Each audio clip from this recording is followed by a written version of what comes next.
Obrigado, Sr. Presidente. Sr. Ministro, eu fiz um discurso político, mas fiz-lhe algumas perguntas, a que o senhor não respondeu, concretamente relativamente a medidas para a generalidade das micro, pequenas e médias empresas que não exportadoras e relativamente aos fatores de competitividade. Mas fazia-lhe outras, Sr. Ministro. Perguntava-lhe relativamente ao CREN e às ajudas às pequenas e médias empresas. Aquele número recorde que os senhores vão falando continua a ser aquilo que já foi aqui referido, fundamentalmente a conversão de créditos normais em PMEs Investes, aliás com alguns colaterais ilegais. Mas eu perguntava-lhe se o Governo avança ou não, porque não está claro do nosso ponto de vista no orçamento nem nas palavras do Sr. Ministro, para um modelo simplificado para as micro pequenas empresas em matéria de enquadramento, acesso, seleção e pagamento, e não o absurdo do regulamento que hoje estão colocados às pequenas empresas.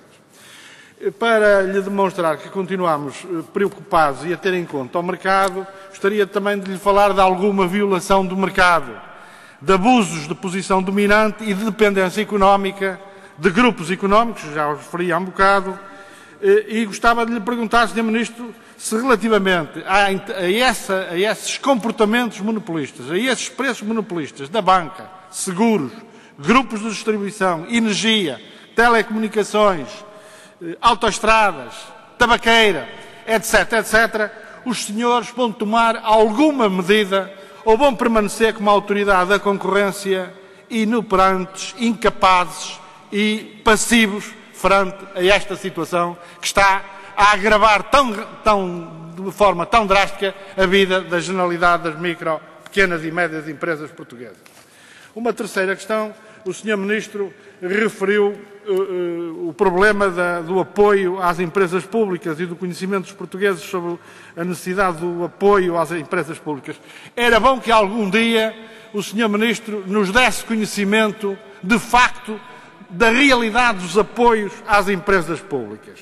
O Sr. Ministro conhece certamente o relatório recente do Tribunal de Contas, por exemplo, sobre a falta de acompanhamento do Governo, de instituições do Governo, como a IAPMEI, a Direção-Geral de Contribuição e Impostos, a AICEP, dos apoios às empresas e, sobretudo, às grandes empresas.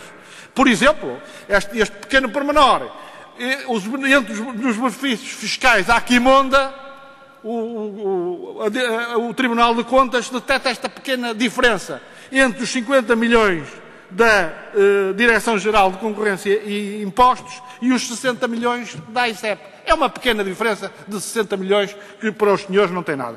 Eu gostaria de saber quais são as medidas que os senhores têm para que a AICEP e o IAPMEI cumpram de facto e possam informar os portugueses, a começar por informação a esta Assembleia, das ajudas que estão a ser dadas sobre todos os aspectos aos grandes investimentos neste país, e eu não ter direito a saber dos 100 euros que é dado uma pequena exploração agrícola em Trás-os-Montes e continuar sem saber quanto é que os senhores apoiaram os grandes investimentos ao longo destes últimos anos neste país. Sobre privatização, já há um bocado lhe perguntei, Sr. Ministro, o que é que significa dizer que a REN, a EDP e a Galp estão na lista de privatizações do Governo. Em que é que se vai traduzir esse processo de privatização?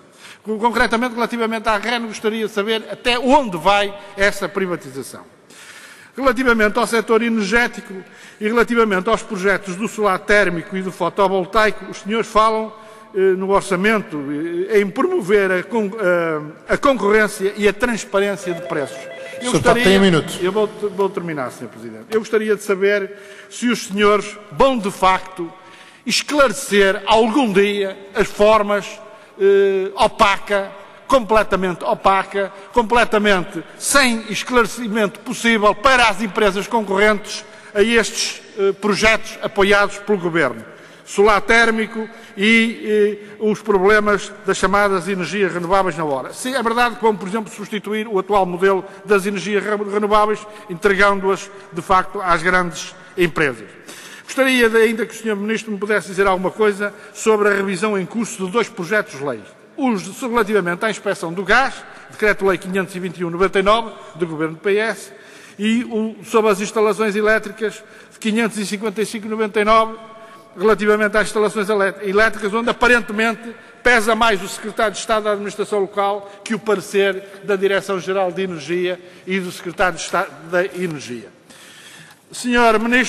Ministro, e já aqui foi falado também pelo grupo parlamentar do PS, o projeto da mobilidade elétrica. Eu gostaria que o Sr. Ministro me pudesse dizer se há algum cenário traçado do ponto de vista do gasto de energia relativamente a este projeto. Por exemplo, se nós admitirmos que daqui a 10 anos, 2020, vou concluir, Sr. Presidente, tivermos 20% de veículos elétricos, o que é que isto significa em termos de energia consumida e da resposta a esse consumo de energia? Obrigado, Sr. Presidente.